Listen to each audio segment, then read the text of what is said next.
Hello guys, welcome back to this channel.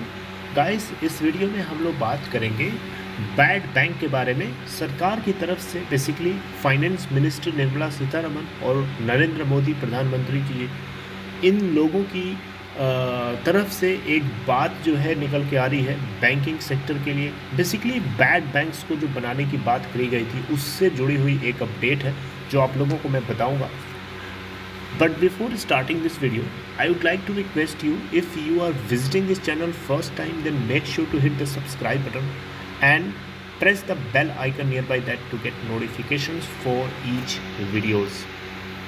तो guys, आइए देखते हैं कि बैंकिंग सेक्टर के लिए जो बैड बैंक बनाने की बात कही गई थी फाइनेंस मिनिस्ट्री निर्मला सीतारमण के द्वारा बजट को पेश करते समय, उसको लेकर के क्या इनिशिएटिव हो सकता है। तो देखिए, सबसे पहले आपको आपकी स्क्रीन के ऊपर दिख रहा होगा 9 banks and 2 non-banking entities to inject ₹7,000 crore to set up bad bank proposed by Finance Minister Nirmala Sitharaman. तो जैसा कि आपको पता है, फाइनेंस मिनिस्टर निर्मला सीतारमण कहा था कि ये बैड बैंक बनाएंगी, और बैड बैंक बनाने का मेन उद्देश्य क्या है, मेन पर्पस क्या है, ताकि जो बैड एसेट्स हैं, जो स्ट्रेस्ड एसेट्स हैं, जो नॉन परफॉर्मिंग लोन्स हैं, नॉन परफॉर्मिंग एसेट्स हैं, उनको रिकवर किया जा सके। आपको पता है पब्लिक सेक्टर बैंक्स की सबसे बड़ी प्रॉब्लम क्या है। पब्लिक सेक्टर बैंक्स की सबसे बड़ी प्रॉब्लम है उनकी bad banks, bad loans, basically non NPA, non performing loans, या एनपीएल या फिर एनपीए, एक ही बात है।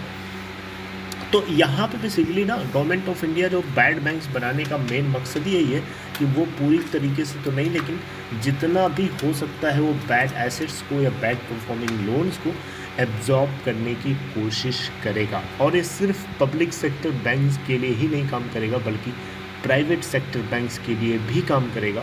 और कुछ ऐसी कंपनीज भी हो सकती हैं जो एक तरीके से नॉन बैंकिंग फाइनेंशियल सर्विसेज, जो NBFCs होती हैं बेसिकली, उनके अंदर भी जो बैड लोन होंगे, जैसे कि DHFL के केस में आपको पता ही है, तो उन सभी के लिए भी ये बैड बैंक काम करेगा, राइट। तो यहाँ पे basically finance minister Nirmala Sitharaman के द्वारा यहाँ पे एक प्रपोजल है कि ये कुछ पब्लिक सेक्टर बैंक्स और कुछ प्राइवेट सेक्टर बैंक्स और कुछ NBCs का मतलब नॉन बैंकिंग कंपनीज जो हैं कंट्रीब्यूट करेंगी इस बैड बैंक के सेटअप के लिए। तो बैड बैंक को बनाने के लिए 7,000 करोड़ रुपए जो है जॉइंटली, आप देखिए, मैं आपको पूरा सेंटेंस ही पढ़ के सुना देता हूँ ताकि आप चीज़ों को समझें। In a manifestation of finance minister Nirmala Sitharaman's proposal to build a bad bank to usher a new lease of life into the bad debt-laden public sector banks, 9 banks and 2 non-banking entities are coming together to jointly invest ₹7,000 crore of initial capital in the proposed entity। मतलब जो bad bank बनेगा उसके अंदर 7,000 करोड़ रुपए जो है starting में initial stage पे डाला जाएगा, और ये 7,000 करोड़ रुपए जो है 9 बैंक्स और 2 नॉन बैंकिंग कंपनीज के साथ मिल करके आएगा। मैं 9 बैंक्स में से कुछ जो पब्लिक सेक्टर बैंक्स हैं वो टोटल 6 हैं, और जो 3 प्राइवेट सेक्टर बैंक्स हैं जिसमें से एक IDBI भी शामिल है। मैं आपको नाम ही ले लेता हूँ, आप देख लीजिए। जैसे कि स्टेट बैंक ऑफ इंडिया हो गया, SBI, PNB हो गया, Punjab national bank, bank of Baroda, Canara bank, union bank of India, bank of India, ठीक है। इसके अलावा प्राइवेट सेक्टर बैंक्स में आपको पता है ICICI bank, axis bank, IDBI bank, जो कि आपको पता है गवर्नमेंट ऑफ इंडिया अब ओन नहीं करती है IDBI बैंक के अंदर। कौन ओन करता है? LIC। कितना? 51% के आसपास की स्टेक है इसके, मेजॉरिटी में स्टेक LIC के पास है। तो IDBI बैंक अब प्राइवेट बैंक है, ठीक है। तो 3 प्राइवेट बैंक और 6 जो हैं आपके PSU बैंक, यानी पब्लिक सेक्टर अंडरटेकिंग्स, ठीक है। तो ये और 2 नॉन बैंकिंग कंपनीज हैं जिनके मैं नाम आपसे लेना चाहूँगा। आप देख सकते हैं 2 नॉन बैंकिंग कंपनीज जिनके नाम हैं PFC यानी पावर फाइनेंस कॉरपोरेशन और दूसरी यूनिट है, दूसरी एंटिटी है रूरल इलेक्ट्रिफिकेशन कॉरपोरेशन, यानी REC।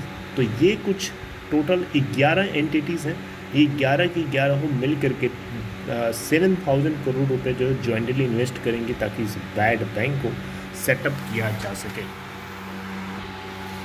एक चीज़ आपको यहाँ पे और नोटिस करना चाहिए, वो ये है कि ये 11 एंटिटीज़ या 11 एंटिटीज़ जो एंटर कर रही हैं बैड बैंक को बनाने के लिए, इनिशियल स्टेज में इनका ही पूरा इन्वेस्टमेंट है, इसलिए पूरी की पूरी जो शेयर होल्डिंग है इन्हीं 11 लोगों की रहेगी इनिशियली, ठीक है।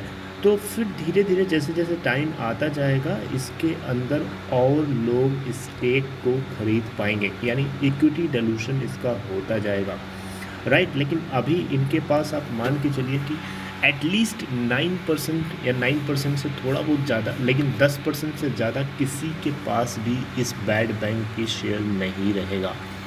आप मेरी बात समझ रहे हैं? आई एम सेइंग दैट कि यहाँ पे ये 11 एंटिटीज़ जो बैड बैंक्स को सेटअप करने के लिए आ रही हैं, इन 11 में से किसी भी ऐसी एंटिटी के पास 10% से ज़्यादा स्टेक नहीं हो सकती है उस बैड बैंक के अंदर, और 9% से कम भी नहीं हो सकती है, यानी 9 पॉइंट समथिंग % सभी के पास रहेगी स्टेक इस बैड बैंक के अंदर, ठीक है। फिर आगे चल के जैसे जैसे ज़्यादा से ज़्यादा शेयर होल्डर्स इससे ज्वाइन होते जाएंगे, इक्विटी का या शेयर्स का डिल्यूशन होता जाएगा। डिल्यूशन मतलब उसकी शेयर होल्डिंग बढ़ती जाएगी, राइट। तो ऐसी बातें जो हैं इस आर्टिकल के जरिए, जो कि एक इकोनॉमिक्स टाइम्स के आर्टिकल है आई थिंक, उसको मैं आप तक अपडेट कर पा रहा हूँ। एक और जो है सबसे बड़ी इम्पोर्टेंट बात ये है गाइस, अब दिमाग में आपके क्वेश्चन उठ रहा होगा कहीं ना कहीं कि ये बैड बैंक शुरू कब होगा, राइट। तो देखिए, आपको बताना चाहूँगा बैड बैंक शुरू बहुत जल्दी ही होने जा रहा है। हमारा जो नेक्स्ट फिस्कल ईयर शुरू होने वाला है 1 अप्रैल 2021 से, इसके अंदर फर्स्ट क्वार्टर यानी अप्रैल मई जून, इस क्वार्टर के अंदर बैड बैंक के ऑपरेशंस को शुरू कर दिया जाएगा, राइट।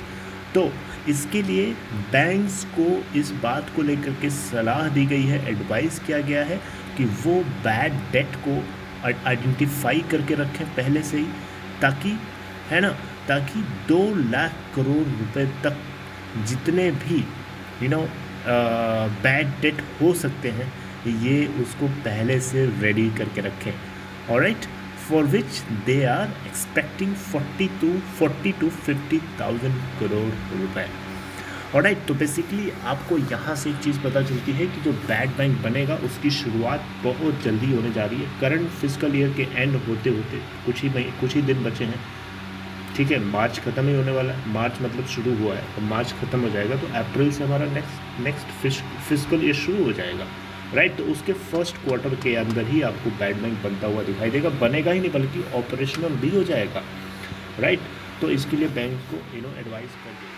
तो ये थी न्यूज़ गाइस बैड बैंक को लेकर के। I hope you like it guys. अगर आपको एक कंटेंट अच्छा लगा, if you like it please give a thumbs up, and if you are interested to open demat और trading account, there is a link for you in description box of this video. Click on that link to open your account in Upstock. See you there next time. Take care.